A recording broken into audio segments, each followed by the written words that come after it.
Good evening, and thank you for joining another Total Transformation Seminar. Now, this evening's topic is again one that affects us all in one way or another. How do I handle my debt and fix my finances? So we're hoping that during this evening's seminar, we'll have some very practical answers to this question that's been posed for our presenters this evening. And I'd like to give a warm and special welcome to our presenter this evening, Juma P Ncube, and our moderator is Brenda Okyoga. Now, as usual, we ask that any questions that you have, can you please place them in the chat, and these will be picked up by Brenda and presented to Juma as he goes through his presentation. So we hope that you may have some questions already now about handling your finances or any other financial questions, and I'm sure if you ask them, they'll be answered accordingly. So I'll hand over to our moderator for this evening now. I'll hand over to Brenda. Thanks, Leroy, and good evening, everyone. As Leroy said, my name is Brenda Okyoga. I'll be moderating the discussion today. So today's topic we're looking at says how to handle my debt and fix my finances. I'm sure you'll all agree it's a useful topic. And if you don't find it useful for yourself, hopefully you'll find it useful for a friend or a family member, especially in the current climate when people are losing their jobs. People have lost their jobs. People are struggling to keep their businesses afloat. People have lost loved ones who are maybe, taking care of the major expenses in the household. It is an issue that's prevalent. So I'm hoping that you will gain something from today's session. And presenting today will be Juma P Ncube. He is a qualified accountant. He's got the ACMA qualifications and the CQMA qualifications. He also holds an MSc in Strategic Business Management, and he also has an MBA. So he's very knowledgeable on the subject.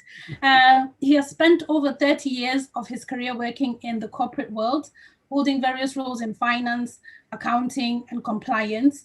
And he has a particular interest for personal finance, including personal investment opportunities and options, as well as biblical counsel on money management. So Juma, welcome, and thank you very much for being with us today. Thank you. So I guess I'll go to the first question. In your experience, what have you found to be the main reasons why people get into debt? Firstly, I would like to say thank you for the invitation. I really enjoy sharing this type of stuff with people. And to go straight into the question is, why do people get into debt?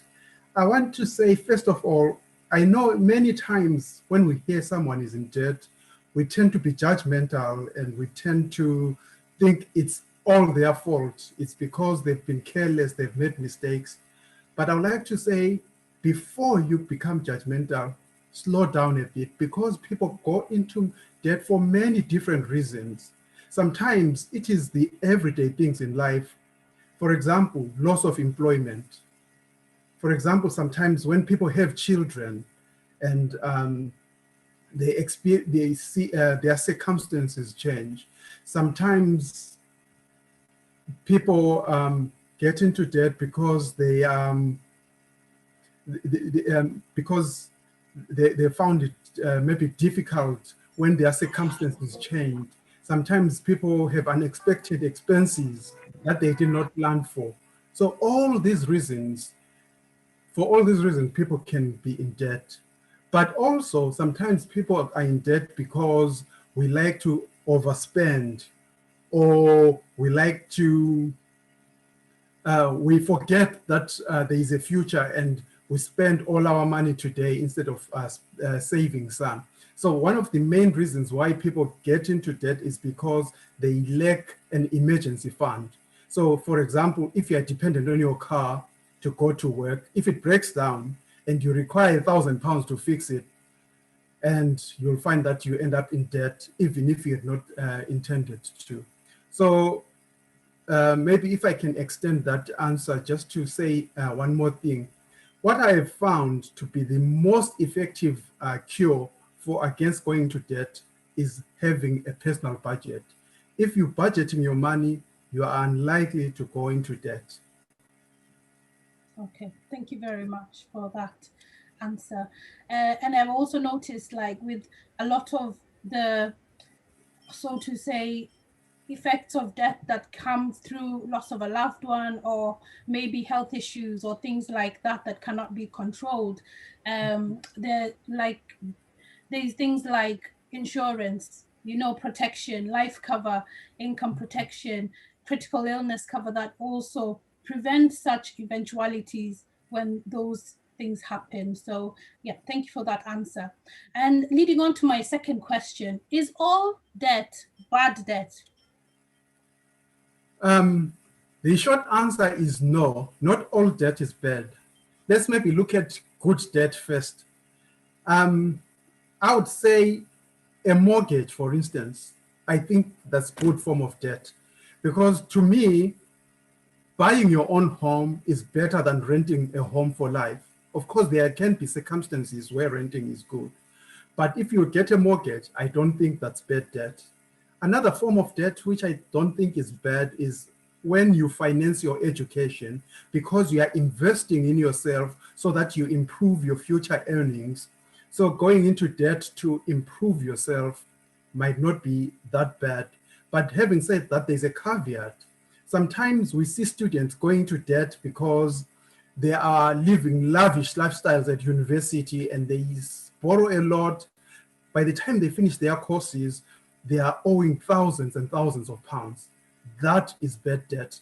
But if you use your student loan, for instance, to finance your education and get yourself in a better position and improve your earnings potential, I would classify that as good debt. Another one that I would think can be good, but it can be bad also, is, for example, if you need a car to go to work and you finance that car with debt, it may be a good form of debt. But the caveat again here is, if you are spending thousands and thousands of pounds a month changing cars from one fancy car to another, then in that instance, I'll classify it as bad debt. Right. So I guess in what you're saying, whether good or bad, the question is affordability. That's what makes it either good or bad, whether you can afford the repayments. Exactly. It's not wise, if I can be kind, it's not wise to get into debt that you can't afford to service. Yeah. Okay. And what options are available for people with debt? What are the strategies that they can implement to pay them off? Okay, so when you are in debt, it is important that you try and find a way to pay back that debt, because debt just doesn't go away. You have to pay it because you have borrowed someone's money and they expect to get their money back. So I know sometimes you see it a lot even on platforms, or when you type in the internet, then you get an advert saying your debt will be paid off or written off. Be very skeptical of those messages. Debt doesn't just get written off. So, but there are two main methods that are recommended by financial experts for paying back debt. And the first one is called the avalanche method. The second one is called the snowball method. There's another less known method that has been gaining popularity over the years, which is known as the tsunami method. But before you implement these methods of paying debt, there are 4 steps that you need to take into account. The first one, you need to assess your debt or do a budget. Budget and have a budget that where you can see seeing your debt on paper helps, is the first step that you can take so that you can start paying off. The second thing that you need to do before you start paying your debt off is you need to have an emergency fund, or what we call a rainy day fund. Why is this important? It is very important because, as I said earlier on in my example, if you do not have an emergency fund and you are in an emergency, what do you turn to? You turn back to more debt, isn't it? And the more debt you have, the harder it is for you to pay back.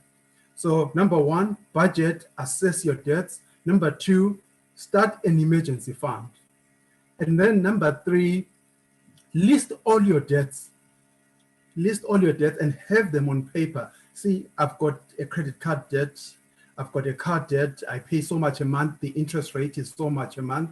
And after you have done this, then you are ready to decide which method suits you best. One thing, if you listen to me talk many times, is I'm one of those people that strongly disagrees with prescribing things for people, that you should do this or do that, because all of us are in different circumstances, and because our circumstances are different, there are things that we can tweak to make things work for us. There's no cure that fixes all, right? Okay, now going back to the methods that I spoke about, the avalanche, the snowball, and the tsunami method. Using the avalanche method, when you have listed your debts, you start by paying off the debt with the largest interest rate.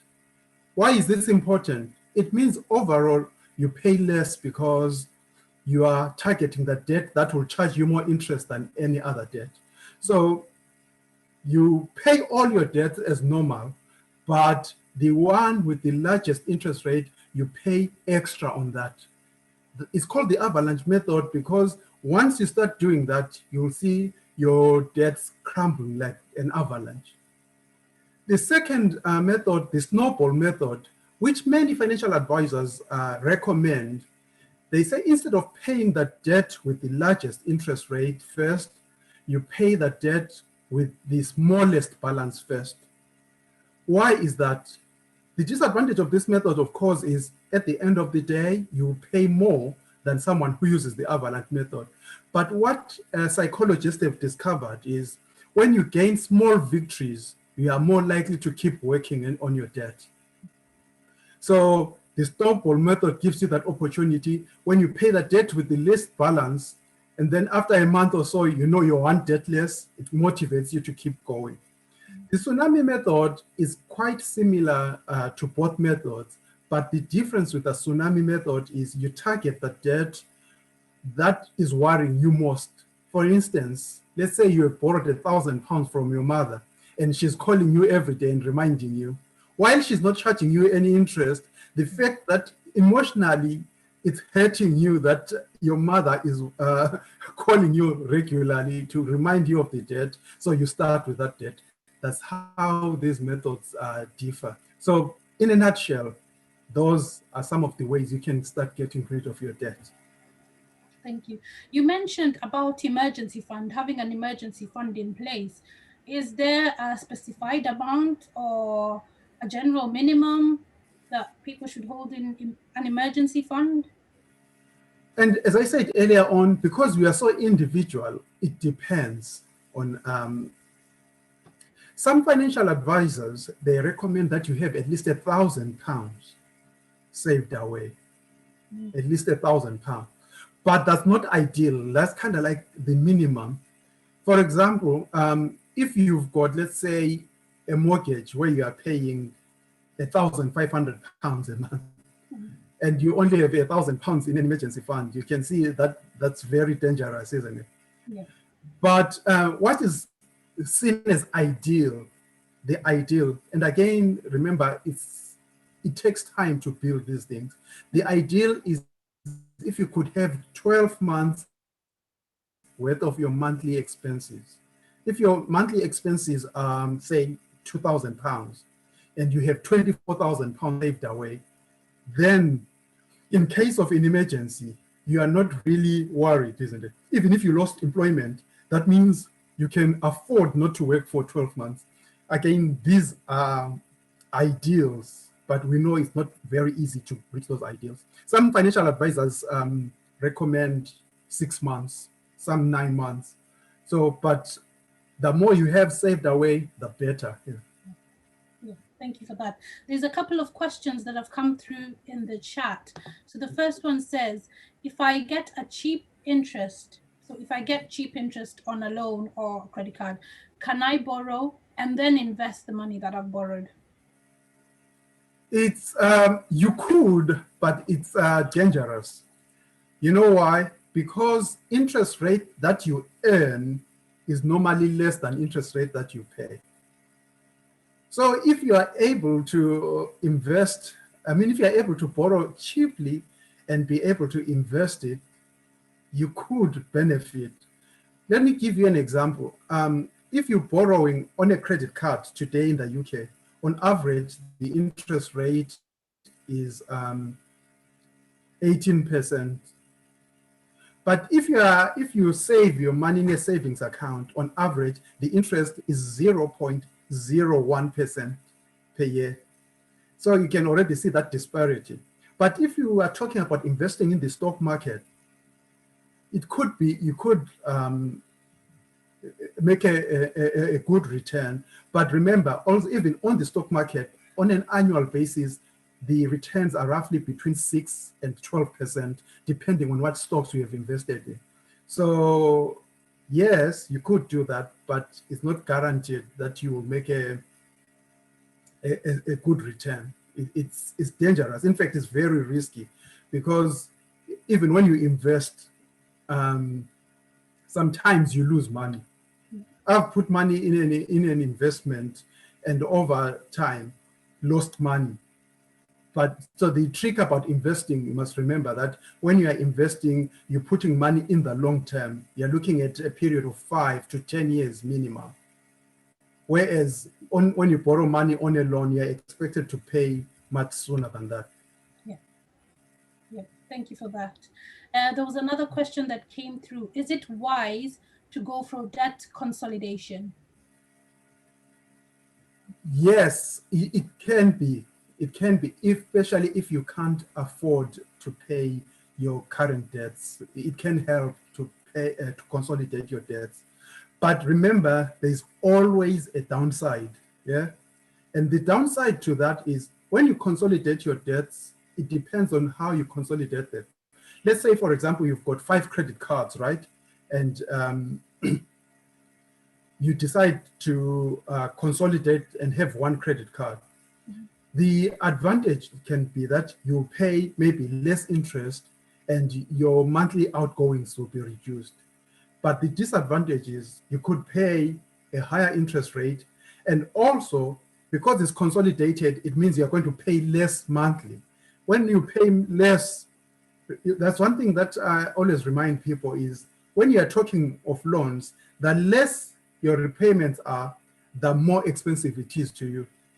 So when you consolidate your debt, it means you're going to take longer to pay. And if, let's say, the interest on your debt is £500 a year, if you stretch that to 3 years, that means you're paying £500 a year over a 3-year period, which can be significant, you know.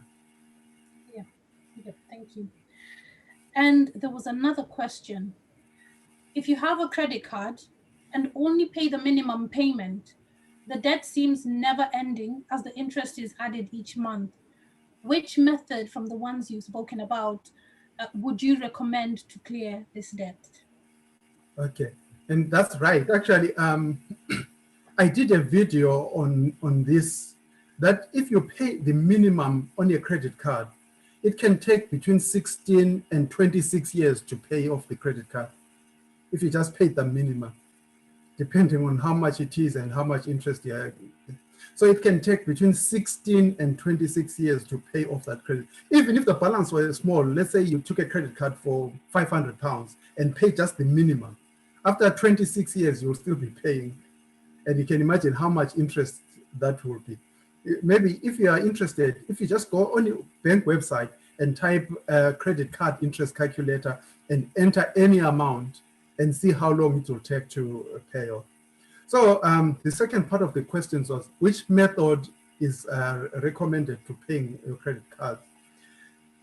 The cheapest method to paying back is the avalanche method, as I said earlier on, because you target the credit card with the highest interest and you attack it. And because remember, the more you pay in advance, the less the interest you're going to pay. So that's the best method in terms of cost. But we are all human, and because we are human, sometimes the snowball method works much better, as I said earlier on, because it gives you that sense of achievement as you as the interest rate, as you see those small victories when you start paying off. So depending, you know yourself better than anyone does. If you know that you are strong-willed and you are able to discipline yourself to say, I'm going to pay this off as soon as possible, then that way the snowball, the avalanche method works best. But if you do not have that discipline, perhaps you should go with the snowball method. Thank you for that. And one other question came through that said, what is the fourth step in deciding how to start dealing with one's debt? I think you mentioned 4 steps, and I think you put them all together more so, where you said you do a budget, you have an emergency fund, you establish how much you have available for each debt. Yes. And then I think the 4th one was to list the debts clearly, and the interest rates, and then work through that way. Either the avalanche, the snowball, decide which one you'd use. Is that correct? That's right, yes. Yeah, those are the 4 steps, yes. Yeah. Another question that was asked is how to pay off the mortgage early. I think it's how do you pay off the mortgage early? Is that something that you would recommend people do, pay off their mortgage early? Yes, that's something I strongly recommend, actually. You know, when you, as I said, when you are in debt or when you have borrowed funds, what happens is you are paying interest. So if you pay interest over a 10-year period, and when you pay interest over a 20-year period or 30-year period, you can already see how much difference that is. Again, if you go to any bank website and type mortgage interest rate calculator, and then you can enter, you will see how much you will save by simply overpaying. Even if you overpay by £50 a month, you will see you'll cut the length of the mortgage. If you paid £50 a month on a 25-year mortgage, you'll see maybe you'll cut 3 years of that mortgage, because any extra that you pay goes directly to paying the principal, not the interest. So why would I recommend that you pay your mortgage early? First reason, as I said, is interest. Second reason is that you cut the length of the mortgage. If you cut 10 years off your mortgage, that means you've got 10 years where you can be saving or investing for the future. So, and the other thing that you need to look out for, when you get a mortgage, some mortgages penalize you for paying early. So you need to be careful. Some mortgages limit how much extra you can pay. Some will say 10% of the total borrowing. Some will say the 10% of the initial amount that you borrowed. So you need to look out for those clauses when you get a mortgage to make sure that you don't end up paying unnecessary penalties when you pay early. But yes, I strongly recommend paying your mortgage early. Okay. Thank you for that. And other questions have come through. One says, there are a lot of balance transfer offers with 0% APR for 2 to 3 years. Do these affect your credit score? Again, the answer is it depends. So you must remember that every time you contact a lender to borrow money from them, it's flagged in the credit system. Even if you do not borrow at the end of the day, even if you choose not to go ahead with the borrowing, it leaves a record on your credit score. So when you transfer balances, it does affect your borrowing. But of course, it depends on the lender. Each lender has different rules. Some lenders are not worried about the fact that you have inquired about credit, while others, to them, it's a sign that you might be in financial trouble. That's why you are shopping around for credit. So it can affect you. So you need to be careful that you are not always out there searching for credit. And then when you transfer your balances, there are advantages, of course, as we say, the fact that there is zero interest, for example, on a transfer is an advantage in that you are not paying any interest, and therefore you reduce the outgoings from your bank account.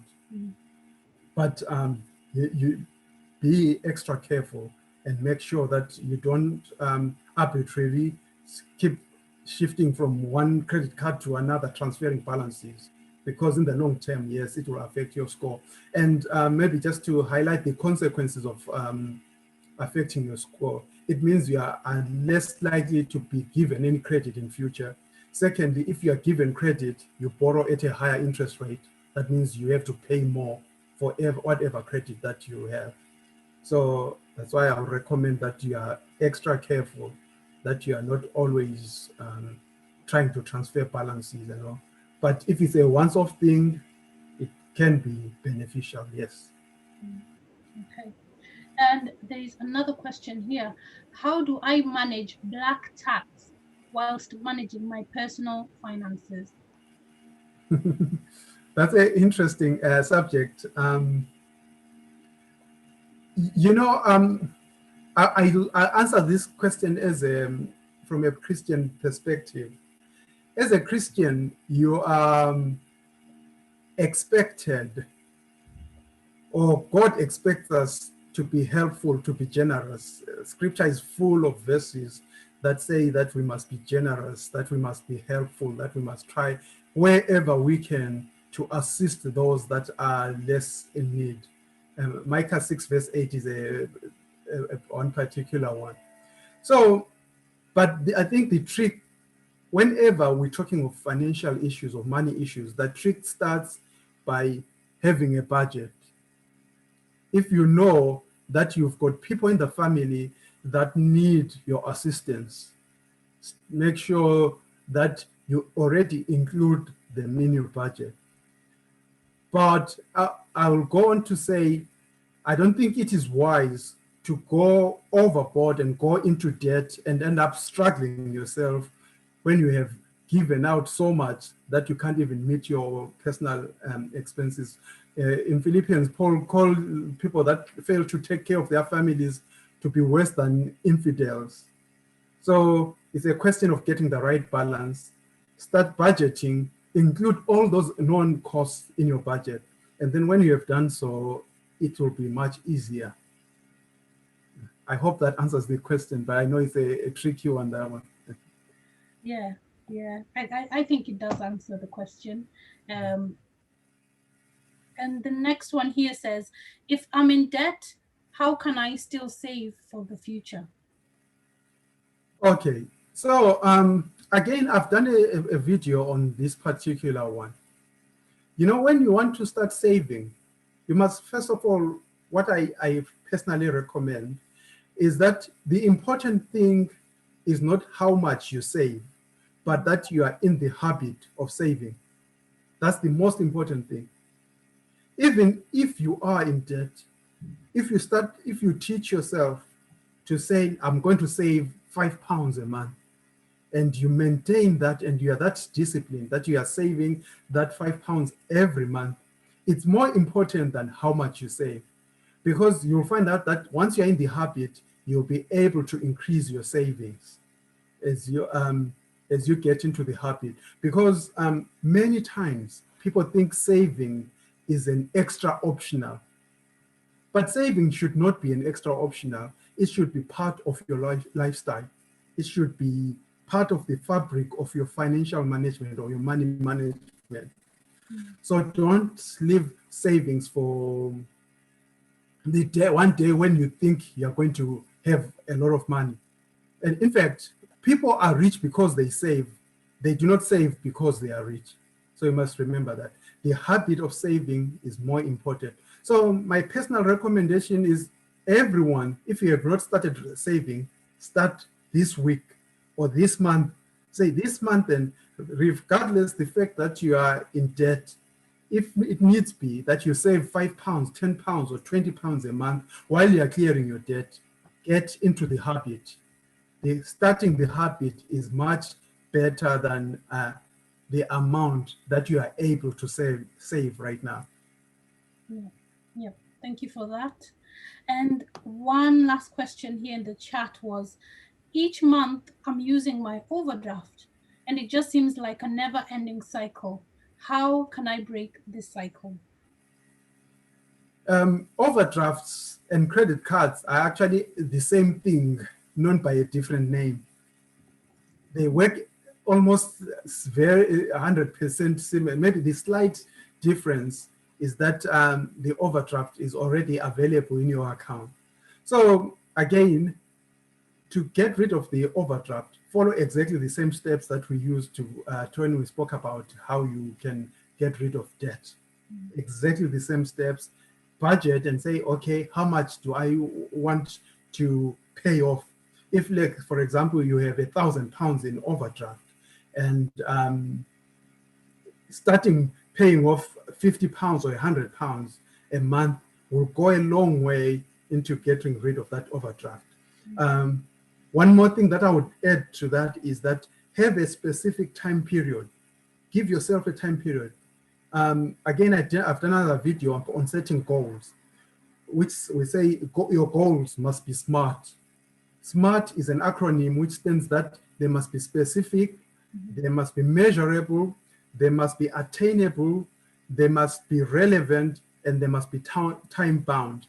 Time-bound is the one that I'm talking about right now, in that when you make that decision to say, I want to get rid of the overdraft, write it down on a piece of paper and say, in 2021, I want to get rid of my overdraft and I will pay it off by December the 31st at the rate of £80 a month. When you commit that way, then you'll be able to work through that and follow through. But if you just say, I want to get rid of my overdraft, it's not specific, it's not measurable, it's not time-bound, we do not know whether it's attainable or not because it's just too vague, and you've got no timetable, you've got nothing to fall back on. So if you want to get rid of your overdraft, exactly the same way, follow exactly the same methods of getting rid of any other debt, and make sure that your goal is SMART. Thank you for that. And moving on to the questions I had, one thing I normally find when you're talking about debt or even finances in general, people become very secretive, and it's understandable.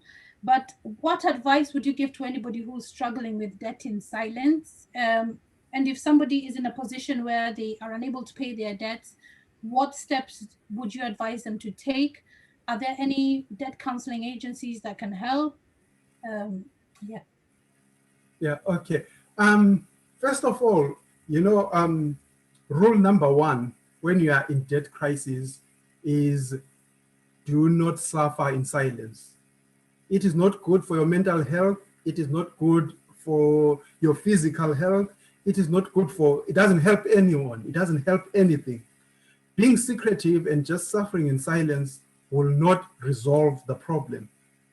Whereas talking to people that you can trust will help and ease the debt. You know the old saying, a burden shared is a burden half solved.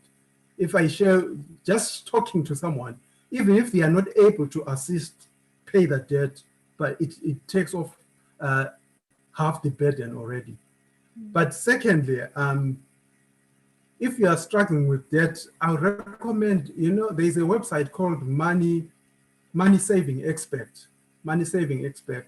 they have a checklist there which can help you to resolve your debt. You can go through the checklist and tick things off, and if you follow that, you might be in a position to be able to pay off your debts and get out of that debt crisis. But sometimes we are deep in debt, or we do not have the means to pay off that debt, even with after going through that checklist, or even after seeking help from others. So in that instance, I would recommend that you seek counsel from not-for-profit. Notice I'm stressing that not-for-profit organizations. One such organization is the Citizens Advice Bureau, and there are a number of charities also that work specifically on debt. Another one that I can think of is one called Step Change. Why did I stress that? Make sure it's not-for-profit organization. There are many for-profit organizations out there with many adverts. When you go on YouTube, you get you see someone coming on your screen and saying, "Are you in debt? Do you know that debts can be written off?" Those are organizations that work for profit, and because they work for profit, they do not have your best interest at heart. What they have, the best interest at heart, is they are shareholders. They want to make as much money as possible. So make sure that you are looking for not-for-profit organizations, and they'll be able to give you a counselor that can walk you through the process that can get you off debt in the long term. And the other point that I would say is, remember, this is not a quick fix. Quick fixes are not of this world. In this world, everything follows a process, and it's a step-by-step process. So if you're struggling, talk to someone. Go to the Money Saving Expert website and follow their checklist. It may be helpful. If that doesn't help and you're still struggling, then find a not-for-profit debt advice or debt counseling service who will be able to take you through and help you manage that debt. And yes, it's possible at times you could even get some debt written off. Okay, thank you for that. Now, during the pandemic, banks, credit card establishments, even they've been offering payment breaks for individuals who've been struggling to make payments back. What are the implications of taking these payment break offers, and do they affect the credit score as well? So the first thing that I would say is that indeed taking these credit or payment holidays, as they are called at times, does help. It does help. But I would say be careful before you take them, because they can have implications in the long term. So sometimes people are tempted because in the short term you pay less, or you have a break on paying your debts, and then people are tempted to take these. But remember, they have long-term implications. So the first implication is that when you do not pay your debt, even when your lender has agreed, it is marked on your credit score. So that's the first thing that you must remember. If, let's say, you owe your bank your mortgage, and you tell them, "Sorry, I can't pay for now because I'm in trouble because of COVID," whether that's true or not, the bank may say, "Yes, that's fine. We give you a holiday for 3 months, 6 months, whatever it is that they agree with you." So in that time period, when you are not paying your mortgage or whatever debt it is, in your credit file, it's marked that you missed a payment for those number of months. The second thing is, under the Consumer Credit Act, lenders are required to send you reminders that you have not paid your debt, even when they have agreed to that. So, and those letters are marked in your credit record. The third thing you must remember is even when you are on payment holiday, what happens is you continue to be charged interest. So in the long term, it means you're going to pay more for that debt, because for that 6 months during that holiday, payment holiday, interest is accumulating. And finally, you must remember that at the end of the payment holiday, you may be asked to increase your payments. Let's say you are paying £200. At the end of the payment holiday, you could be asked to pay £250 or £300 so that the debt is paid up in its original tenure. In some instances where the lender agrees, they may extend that payment period if they do not increase the payments. So what it means for you, again, is that you are paying the debt for a longer period, and also you are paying more interest than you would have paid originally. So if you need to take one of these COVID holiday breaks, payment holidays, do so, but remember the implications. It's not all good news. Yeah. And there's a very interesting question that has come through in the chat. It says, governments are borrowing, rich countries are borrowing. So what is the problem with borrowing? Is it not the economy that compels us? Is it not the income is always less than your basic need? The income never keeps up with the inflation. Yes, that's a true observation. That's a true observation. Yes, countries are borrowing, but you know the implication of debt. The implication of debt, when the government borrows, it means the interest rates will start going up. At the moment, interest rates are pretty low, especially in the Western world. But if you visit other countries in the developing world, you know the implication of high interest rates. It means you can't borrow, or if you borrow, you pay heavily in terms of interest. So there is that risk. And then the second question is, isn't borrowing a result of low wages? As I said in the beginning, yes, that can be true, but I don't think it's true in all instances. Many times, people borrow to feed their appetite for consumerism or materialism. Because how many people do you know that borrow to buy food? But I know a lot of people that borrow to buy clothes. You know, they go into a shop, they see a deal, they buy now and pay later, they take up that deal. Many people buy things like television subscriptions,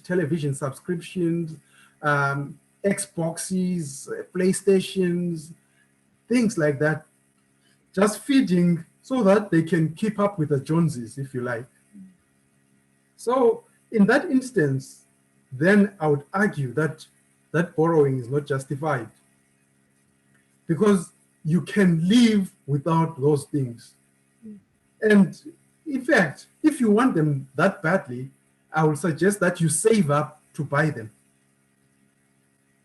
I'll give you an example. Personally, you know, I noticed when my salary started to increase, you know, after graduating, you start right at the bottom.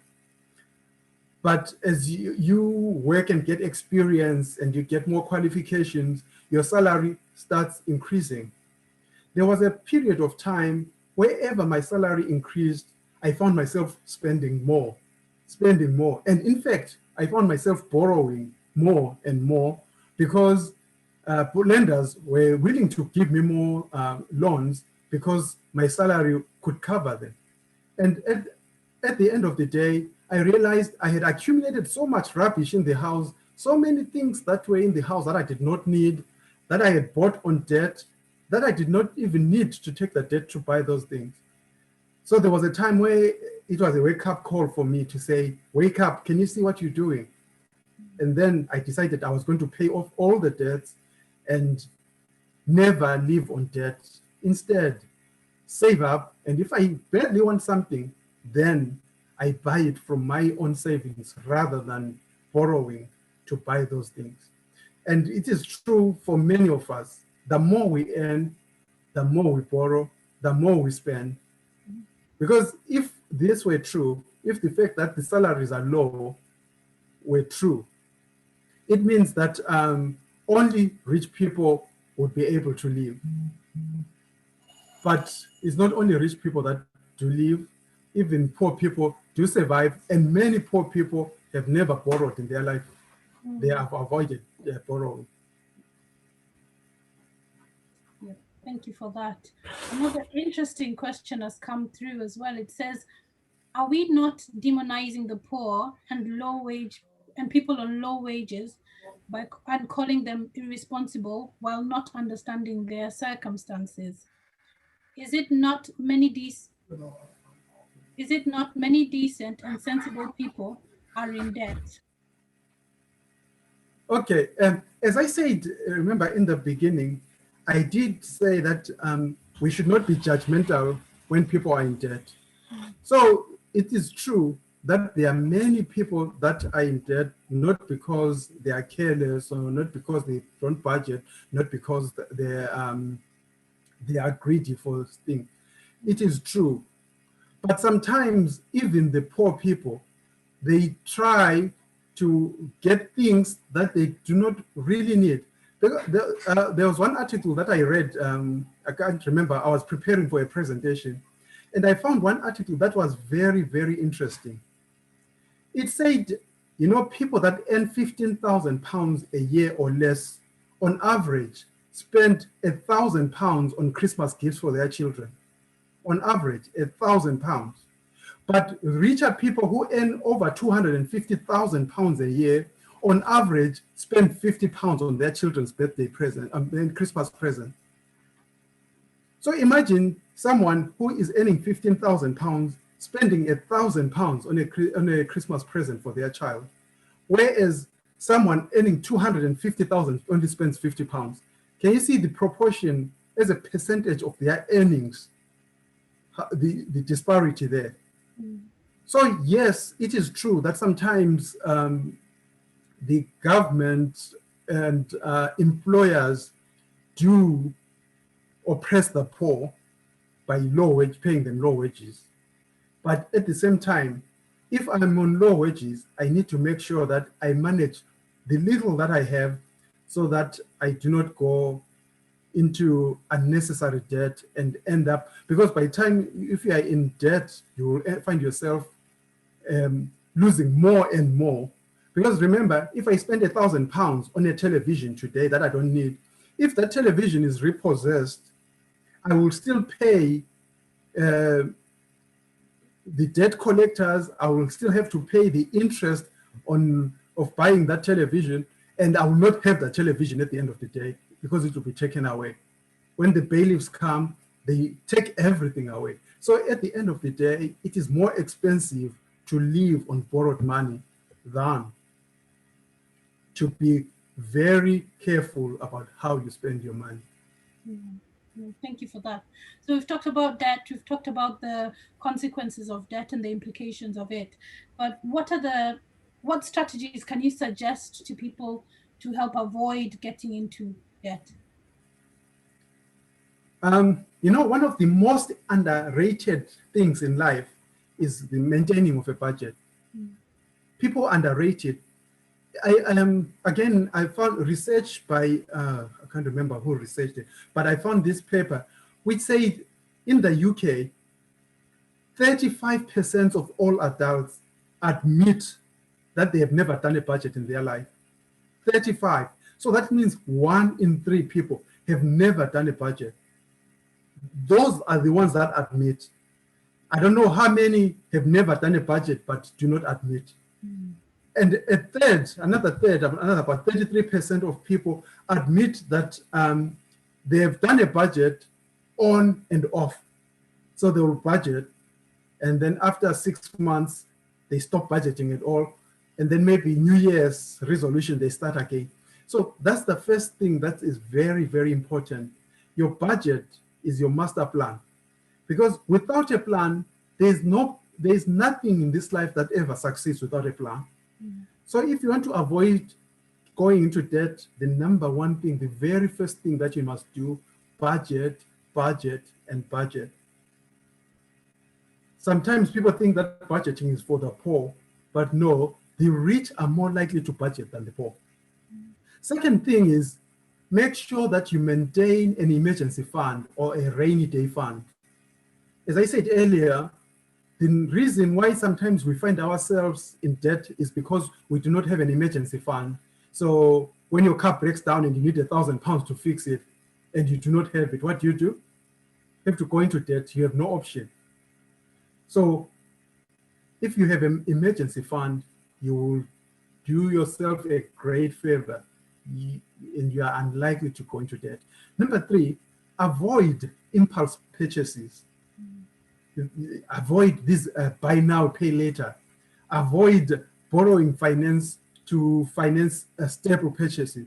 If you are borrowing to buy food because you have spent your money buying other things, then you find yourself in deep debt. You must avoid using bank overdrafts if it's not necessary. If you use a bank overdraft, if you have to, make sure that it's short term. You're going to be able to pay it back in the short term. Short term, I mean maybe maximum of 3 months. If it lasts longer than 3 months, I don't think it's a good idea. Avoid credit cards, as I said. And if you use credit cards, by the way, I have done a video where I share that credit cards are not all bad, you know. I know when we speak of credit cards, sometimes we sound as if they are all bad. Credit cards can be beneficial. We don't have time to share the benefits of using credit cards. But for now, what I will say is, if you choose to use a credit card, make sure that you pay the full balance at the end of each month. That way, you don't pay a penny interest, and 2, you don't pay what they call consumer fees. You know, consumer fees are these are the charges that your credit card company charges you when you fail to pay the balance of the card. So those are some of the strategies that I would recommend. But the chief of them, the first 2 are the chief of them. Budget, budget, budget. Number 2, keep an emergency fund. Okay, thank you. And following on from your recommendation with the budgeting, what are the best ways to budget and to keep track of your spending? This is another one of those questions which says it depends. It depends on who you are. Growing up, my mother taught us how to budget. In fact, she didn't say, I'm teaching you how to budget. Instead, she invited us. I was raised by a single mom, so she invited us to the table to budget. And she didn't say, I'm inviting you to budget, but she just showed us what she was doing.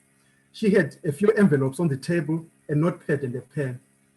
And she will write down mortgage, and then she'll have this wad of cash and take, I think if I remember correctly, in those days, it was $75. She'll take $75 and put it in an envelope written mortgage. Then another envelope written groceries. She'll put it on a notepad, put the amount on an envelope, so forth and so on. That worked for her, and it helped me understand how to budget. But personally, what I use spreadsheets to budget. I use an Excel spreadsheet. I find this is the quickest way and the most convenient way. But having said that, I'm an accountant. At work, I'm using spreadsheets 75% of the time. So I understand that. My children, when I try to introduce them to budgeting, I gave them spreadsheets and say, use the spreadsheet. They didn't like them at all. After a while, they moved on to phone apps. There are many phone apps that you could use to track your spending and to budget. So that's what my children use. So in that answer, what I'm trying to say, it depends on who you are. Find a method that works for you. The number one thing is it should not be a burden. Once it becomes a burden, then you will abandon budgeting. So make sure you find a way that works for you, that's quick. I've done a video where I show where I demonstrate how I budget. It takes me 7 minutes a month to do my budget. 7 minutes. So imagine if it took me 4 hours, do you think I'll look forward to doing it? It's unlikely.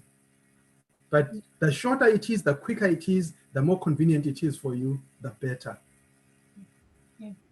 And I think the last question I'll ask, or the second last question I'll ask is, I really want to buy something, right? It could be a bag, a watch, anything.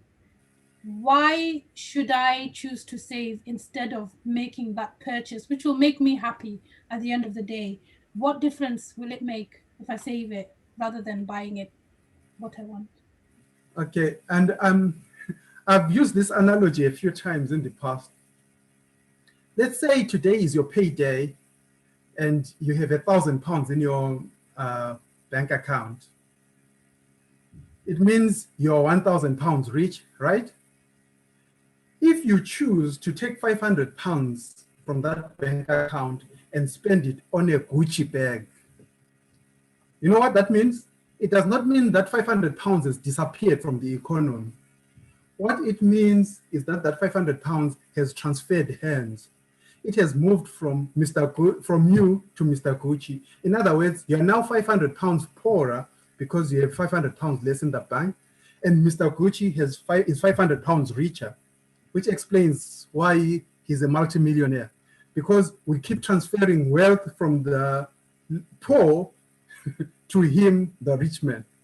So that's number one thing that I would say. Remember that whenever you are buying things, you are transferring wealth from yourself to the person that you are buying the thing from.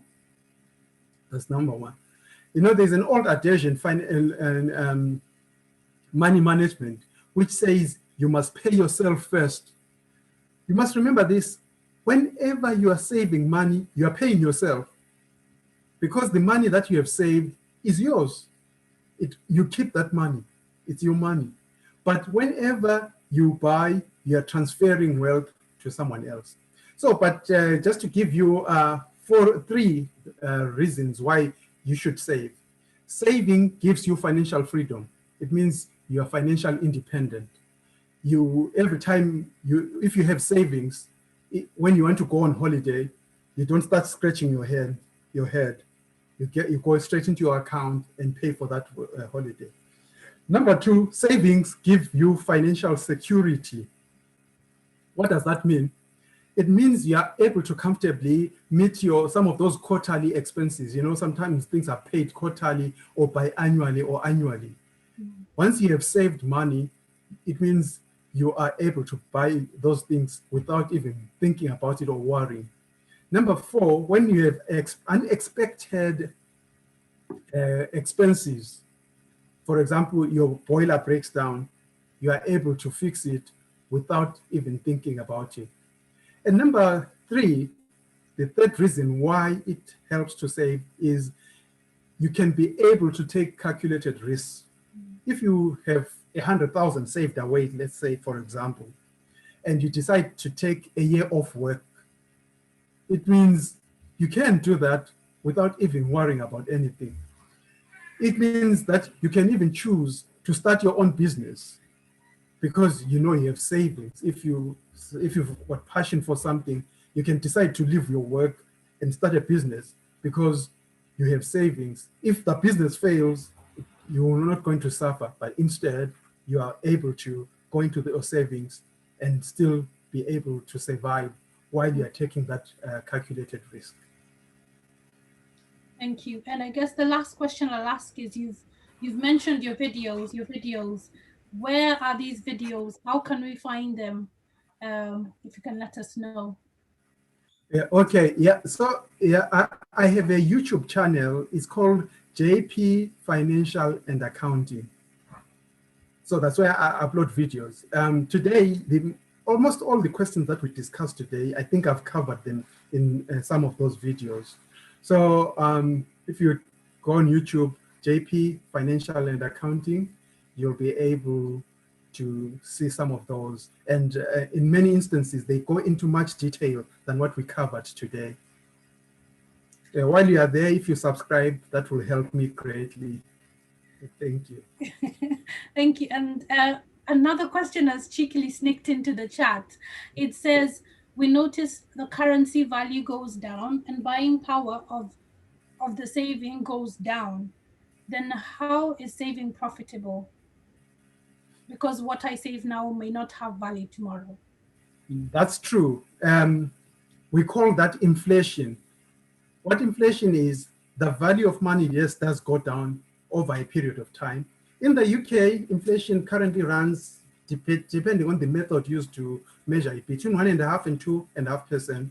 So it means that a pound today, in exactly 1 year's time, will be worth 97p or 97.5p. So that's why saving your money in a savings account in the long term is not a good idea. As I said earlier on, savings accounts, some of them are paying as low as 0.01%, some of them. So again, I do another video where I explain the different types of savings account and which one is suitable for your circumstances. But just to summarize my answer, seeing that the time is gone, in the long term, it is not wise to keep your savings in a savings account. The best method to make sure that you do not lose on your savings is to invest them. If you are an amateur, a beginner, I would strongly recommend that you invest in the stock market. And in the stock market, you can just leave your money in there. The stock market on average grows by between 6 and 12% per year. So if you invest in the stock market, in spite of the inflation, you'll notice that the value of your money will keep growing and growing and growing. So that's what I would recommend. Again, as I said, I've done a video on investing, in fact, 3 videos on investing and which way is the best to invest when you are a beginner. Because having spoken about investing, I must mention that it is very, very risky. In fact, statistics show that 90% of people who invest in the stock market lose their money. In one of those videos, I explain why and how you can avoid being one of those that lose their money in the stock market. Thank you very much. There's no more questions. So I will say thank you once again for your valuable knowledge and for sharing it with us today, especially on this topic of debt and how to manage our finances. So I'll hand over back to you, Leroy. Okay, thanks, Brenda. And I'd like to thank you, Juma and Brenda, for a very interesting presentation this evening, which I hope will help to put us on a more secure financial footing. So again, thank you for your advice and to all those who posted any questions on the chat.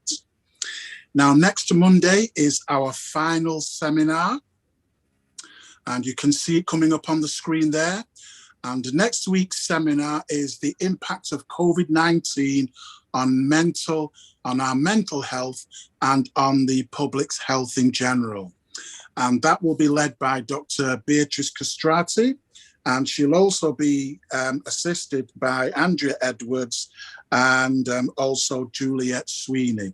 So please join us again next Monday at 7 p.m. for the final Total Transformation Seminar in this series. So thank you again for joining us this evening. So good night, have a good evening, and we'll see you next month.